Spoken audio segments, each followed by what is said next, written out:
जय माता दी। राधे राधे। आइए सुनते हैं आज शुक्रवार के दिन मां अन्नपूर्णा की यह कथा।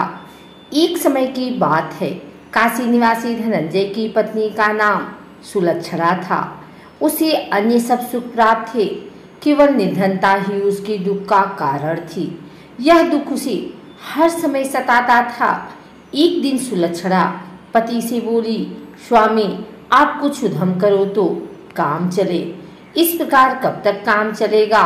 सुलक्षणा की बात धनंजय के मन में बैठ गई और वह उसी दिन विश्वनाथ शंकर जी को प्रसन्न करने के लिए बैठ गया और कहने लगा, हे देवाधिदेव विश्वेश्वर, मुझे पूजा पाठ कुछ आता नहीं है, केवल तुम्हारे भरोसे बैठा हूँ। इतनी विनती करके वह 2-3 दिन भूखा प्यासा बैठा रहा।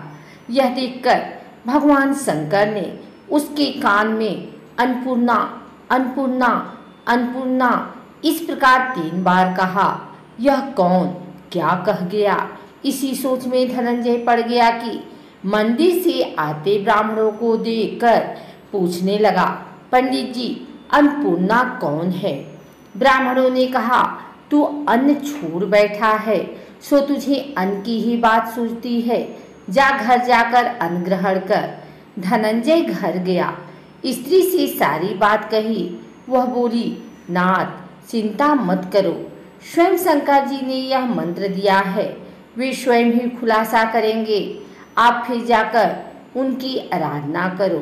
धनंजय फिर जैसा का तैसा पूजा में बैठ गया। रात्रि में शंकर जी ने आज्ञा दी, कहा तू पूर्व दिशा में चला जा। वह अन्नपूर्णा का नाम जपता जाता और रास्ते में फल खाते जाता, झरनों का पानी पीते जाता। इस प्रकार कितने ही दिनों तक चलता गया। यहाँ उसे चांदी सी चमकती वन की शोभा देखने में आई, सुंदर सरोवर देखने में, या उसके किनारे कितनी ही अप्सराएं झुंड बनाए बैठी थीं। एक कथा कहती थी और सब माँ अन्नपूर्णा इस प्रकार बार बार कहती थी। यह अगहन मास की उजेली रात्रि थी और आज से ही व्रत का आरंभ था। जिस शब्द की खोज करने वह निकला था, वह उसे वहां सुनने को मिला। धनंजय ने उनके पास जाकर पूछा, हे देवियों, आप यह क्या कर रही हो? उन सब ने कहा, हम सब माँ अन्नपूर्णा का व्रत कर रहे हैं। व्रत करने से की गई पूजा का क्या होता है?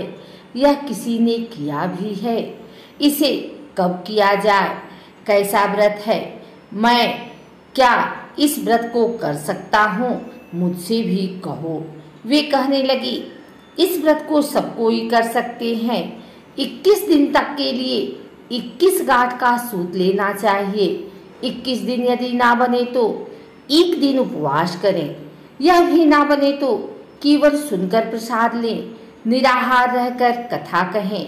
कथा सुनने वाला कोई ना मिले तो पीपल के पत्तों पर सुपारी या घृत कुमारी रखकर, वृक्ष को सामने कर, दीपक को साक्षी कर, सूर्य, गाय, तुलसी या महादेव को बिना कथाएं सुनाए मुख में दाना न डालें।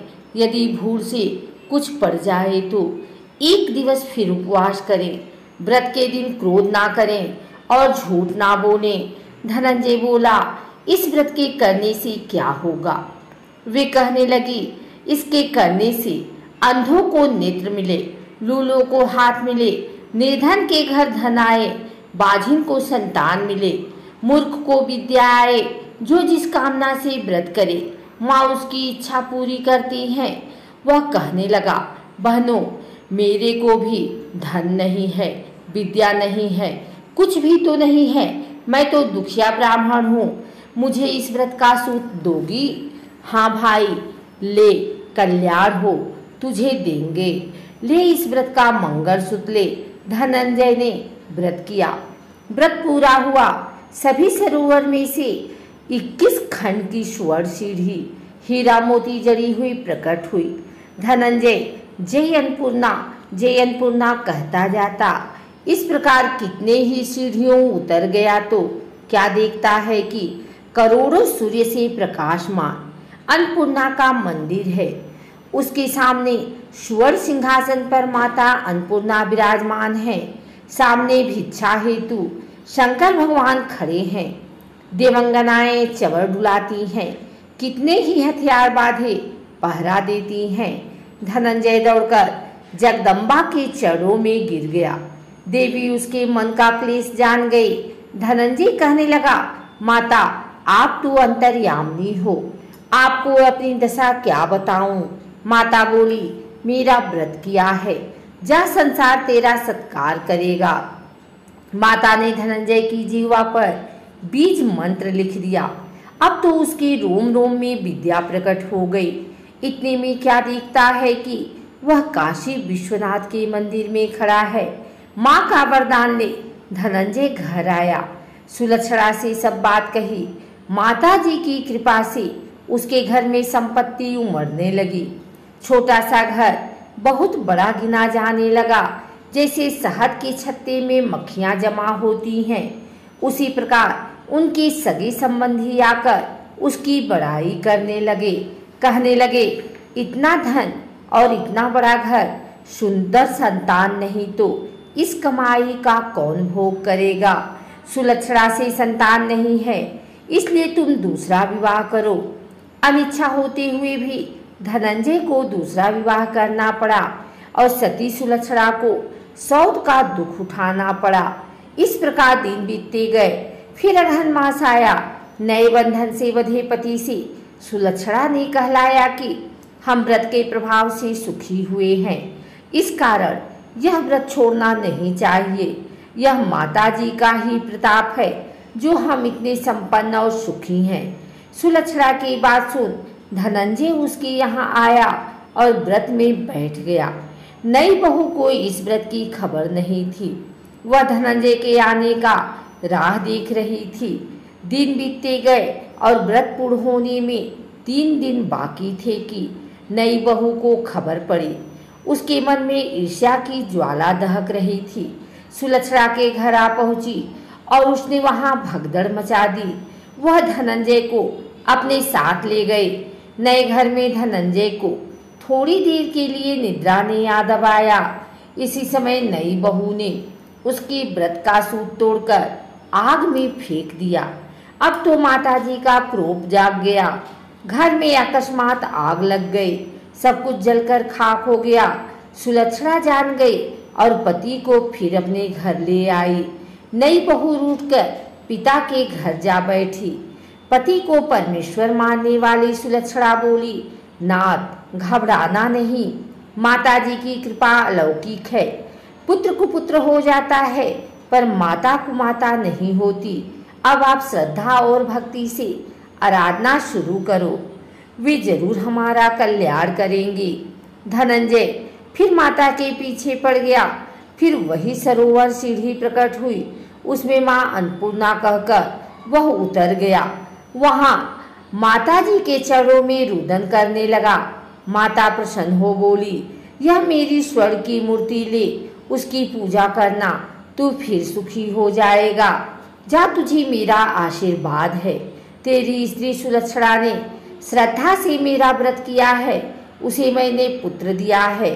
धनंजय ने आंखें खोली तो खुद को काशी विश्वनाथ के मंदिर में खड़ा पाया। वहां से फिर उसी प्रकार घर को आया। इधर सुलक्षणा के दिन चढ़े और महीने पूरे होते ही पुत्र का जन्म हुआ। गांव में आश्चर्य की लहर दौड़ गई। मानता आने लगा। इस प्रकार उसी गांव के निसंतान सेठ के पुत्र होने पर उसने माता अन्नपूर्णा का मंदिर बनवा दिया। उसमें माताजी धूमधाम से पधारी, यज्ञ किया और धनंजय को मंदिर के आचार्य का पद दे दिया। जीविका के लिए मंदिर की दक्षिणा और रहने के लिए बड़ा सुंदर सा भवन दिया। धनंजय स्त्री पुत्र सहित वहां रहने लगा। माता जी के चढ़ावे में भरपूर आमदनी होने लगी। उधर नई बहू के पिता के घर डाका पड़ा, सब लुट गया। वे भीख मांगकर पेट भरने लगे। सुलक्षणा ने यह सुना तो उन्हें बुला भेजा, अलग घर में रख लिया और उनके अनुवस्त्र का प्रबंध किया। धनंजय, सुलक्षणा और उसका पुत्र माताजी की कृपा से आनंद से रहने लगे। माताजी ने जैसे इनके भंडार भरे वैसे सबके भंडार भरे।